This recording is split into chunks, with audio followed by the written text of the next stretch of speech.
Hi guys, welcome back to my channel. In this video, I'm going to show you how to find Openledger wallet address on Binance.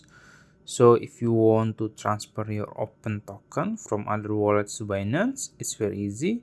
You just have to find the wallet address. I will show you how. So first you can open your Binance apps and make sure you have signed in. After that, you can go to your asset in the bottom right corner here. And then as you can see, there is advanced here. You can click it, and then you can choose on chain deposit,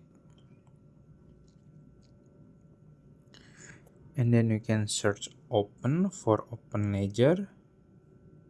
Oops, open this one, open, and there are two networks, BNB Smart Chain and Ethereum. It's up to you.